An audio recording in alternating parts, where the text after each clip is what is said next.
Assalamualaikum warahmatullahi wabarakatuh. Saya Reni dari Pendidikan Guru Sekolah Dasar Fakultas Keguruan dan Ilmu Pendidikan Universitas Islam Riau. Baiklah, di sini saya akan mensimulasikan RPP yang telah saya buat, yaitu pada RPP kelas 5, tema 5, pembelajaran ketiga. Selamat menyaksikan. Assalamualaikum anak-anak. Bagaimana kabarnya pada pagi hari ini? Baik, alhamdulillah. Anak-anak ibu masih diberikan kesehatan sehingga bisa berkumpul di dalam ruangan kelas ini ya. Baiklah anak-anak, sebelum kita memulai pelajarannya, tolong anak-anak ibu lihat dulu di bawah meja dan kursinya. Kalau ada sampah, tolong anak-anak ibu buang dulu ke tempat sampah ya. Baiklah, telah selesai. Baiklah, sebelum kita memulai pelajarannya, kita berdoa terlebih dahulu menurut agama dan kepercayaan kita masing-masing. Berdoa dimulai. Berdoa selesai. Nah, siapa saja yang tidak hadir pada pagi hari ini? Hadir semua. Oh, hadir semua anak-anak ibu. Baiklah, anak-anak ibu masih ada yang ingat pelajaran kita yang kemarin? Ada yang ingat? Pelajaran kita yang kemarin itu tentang ciri-ciri makhluk hidup. Apa saja ciri-ciri makhluk hidup kita yang kemarin? Yaitu bernafas, memerlukan makanan, dan apa lagi? Bergerak. Nah, sekarang kita akan melanjutkan pelajaran kita pada pembelajaran kita yang ketiga. Nah, anak-anak ibu di sini tahu tidak kalau semua makhluk hidup itu tentu memerlukan oksigen untuk apa? Untuk bernafas. Oksigen itu sangat berlimpah di lingkungan kita itu kalau lingkungan kita itu bersih, sehat, dan banyak tumbuhan hijau di sekitarnya. Nah, untuk menciptakan tumbuhan hijau tersebut itu adalah tanggung jawab kita semua. Nah, sekarang coba anak-anak ibu buka dulu bukunya. Di sana ada sebuah teks tentang hari menanam pohon. Anak-anak ibu terlebih dahulu baca dulu di bangkunya, nanti ibu akan mengulanginya dan kalian akan menyimaknya ya. Baiklah. Sudah selesai? Baiklah, sekarang ibu akan mengulangi membacakannya. Kalian tolong simak. Baiklah, sekarang ibu akan membacakannya. Kalian tolong simak baik-baik karena setelah ibu membacakannya, ibu akan bertanya kepada kalian mengenai teks ini. Jadi tolong simak baik-baik apa yang sudah ibu bacakan ya. Hari menanam pohon. Indonesia dikatakan sebagai paru-paru dunia. Sebutan itu disematkan karena Indonesia terdapat hutan yang sangat luas. Daun-daun di hutan mengeluarkan oksigen berlimpah. Oksigen merupakan unsur penting bagi kehidupan. Namun sayangnya hutan kita semakin berkurang akibat kebakaran dan penebangan pohon di hutan secara liar. Oleh karena itu, pemerintahan bersama rakyat harus mengurangi kerusakan hutan. Salah satu upaya yang dilakukan yaitu menanam kembali pohon di lingkungan. Tanggal 28 November diperingati sebagai Hari Menanam Pohon. Hari peringatan menanam pohon pada tahun 2015 diawali sejak tanggal 26 November. Presiden melakukan penanaman pohon di Taman Hutan Rakyat Sultan Adam, Kalimantan Selatan. Ada 10.000 pohon ditanam di hutan itu. Pohon yang ditanam pun bermacam-macam, termasuk pohon yang buahnya dapat dimakan. Kita dapat berperan serta mengembalikan paru-paru dunia. Menanam pohon tidak hanya dapat dilakukan di hutan. kita dapat menanam pohon di lingkungan sekitar kita. Semakin banyak pohon di lingkungan kita, semakin banyak pula pasokan oksigen bagi kehidupan. Nah, setelah Ibu membacakan ini, tadi Ibu akan bertanya kepada kalian. Nah, jadi siapa yang tidak menyimak pasti tidak akan bisa menjawab pertanyaan ini ya. Sekarang Ibu ingin bertanya dari teks di atas. Kapan hari menanam pohon itu diperingati? Kapan? Kapan anak-anak? Ya, tanggal 28 November. Nah, apa yang dilakukan pada kegiatan tersebut? Kegiatan menanam pohon kembali untuk menambah pasokan oksigen bagi kehidupan kita. Nah, di mana kegiatan menanam pohon ini dilakukan? Di Taman Hutan Rakyat Sultan Adam, Kalimantan Selatan. Betul sekali. Siapa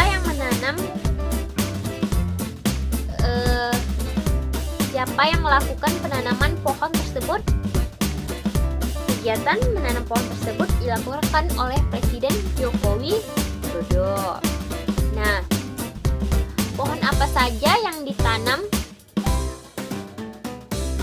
Bermacam-macam pohon, termasuk pohon yang buahnya dapat dimakan. Nah, apa saja pohon yang buahnya dapat dimakan? Ayo, siapa yang tahu? Ya, mangga, jambu, alpukat, dan masih banyak lagi yang lainnya ya.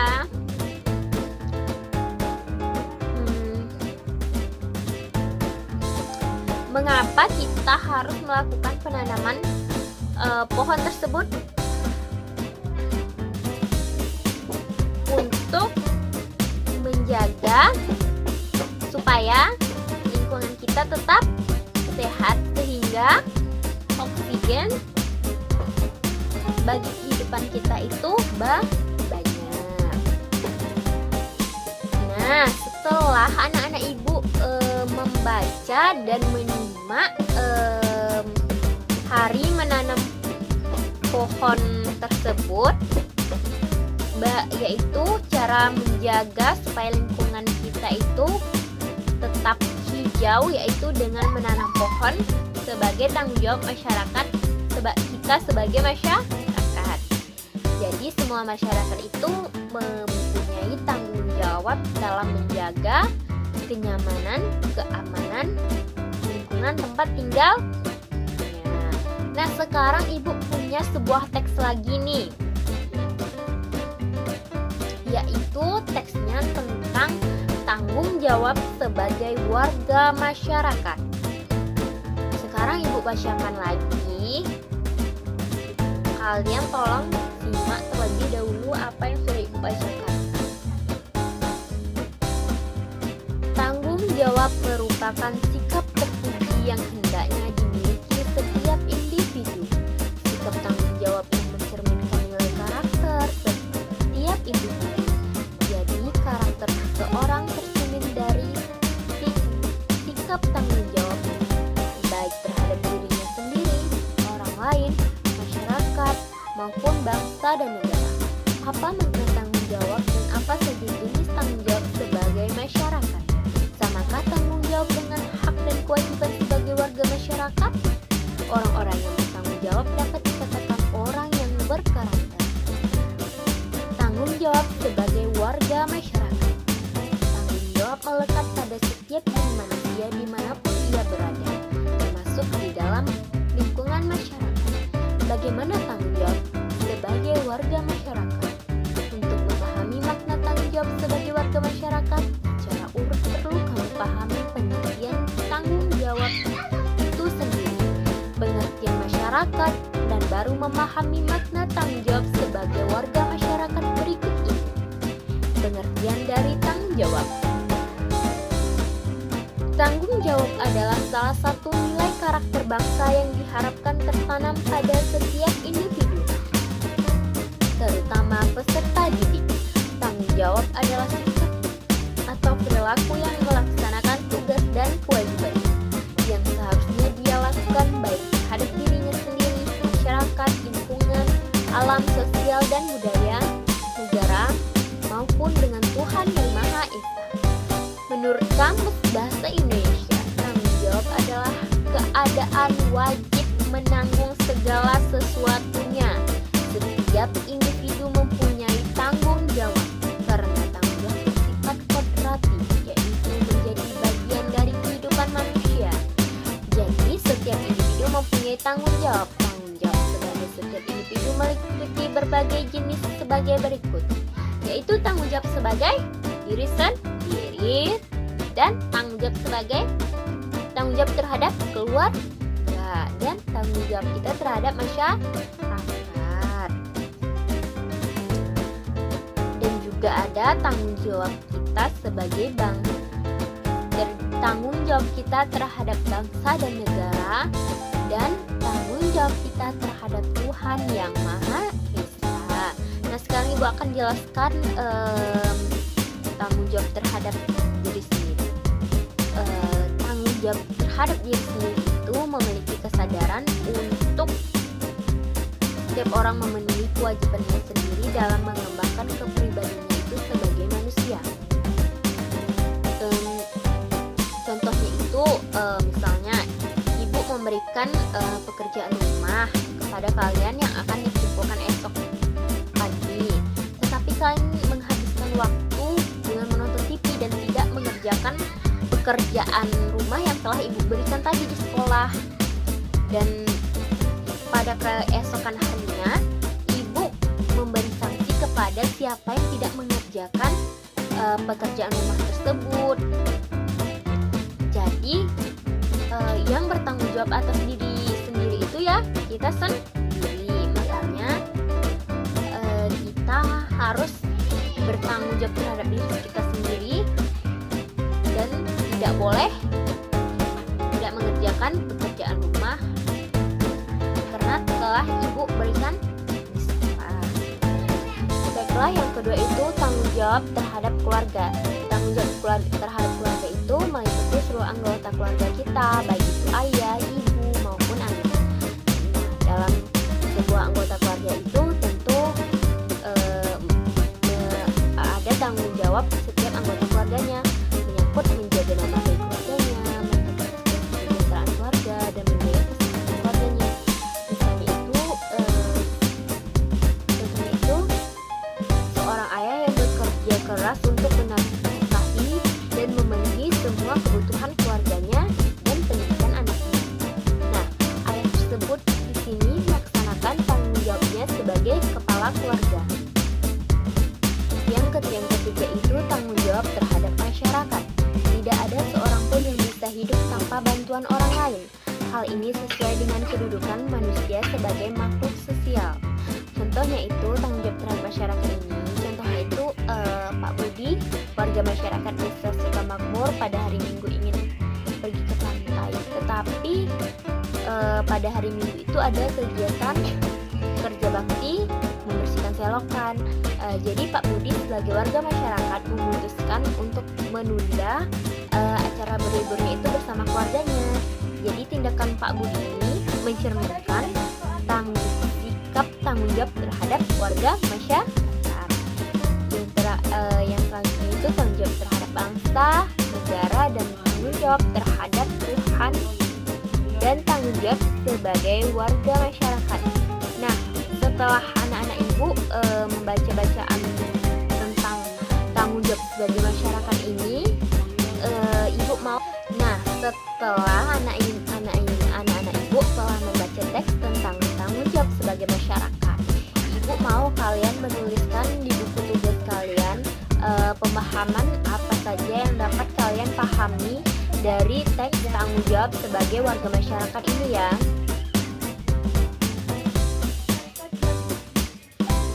Dari teks bacaan hari menanam pohon tadi ada sebuah kalimat, yaitu hutan kita semakin berkurang akibat kebakaran atau penebangan pohon di hutan secara liar. Ada kebakaran hutan yang dilakukan oleh sengaja oleh orang-orang yang tidak bertanggung jawab. Mereka membakar hutan untuk membuka lahan bagi usaha perkebunan mereka. Penebangan pohon di hutan juga banyak dilakukan oleh orang-orang yang tidak bertanggung jawab.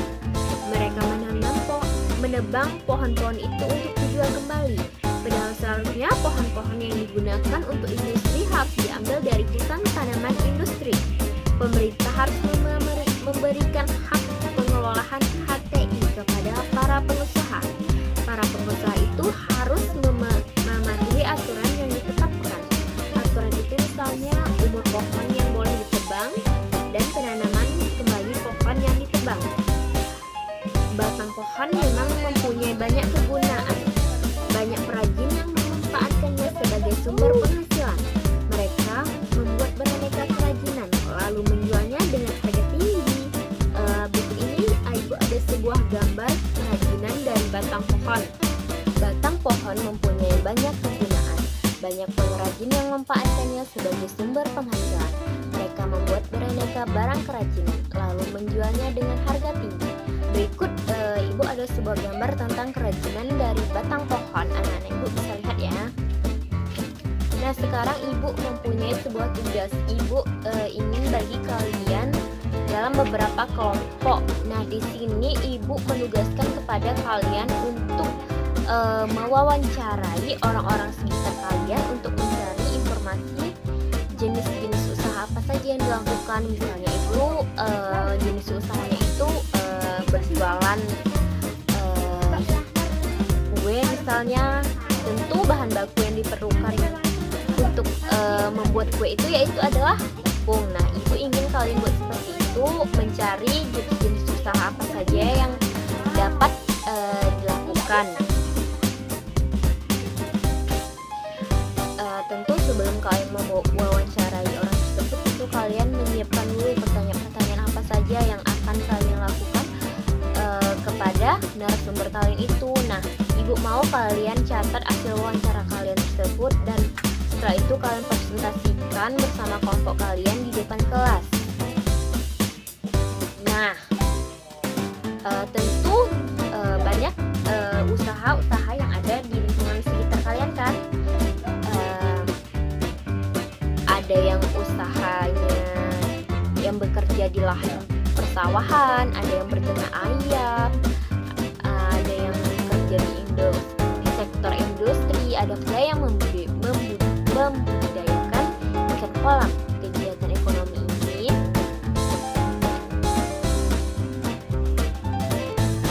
karena waktu kita sudah habis, anak-anak Ibu di sini ada yang tahu tidak apa kesimpulan pelajaran kita pada pagi hari ini?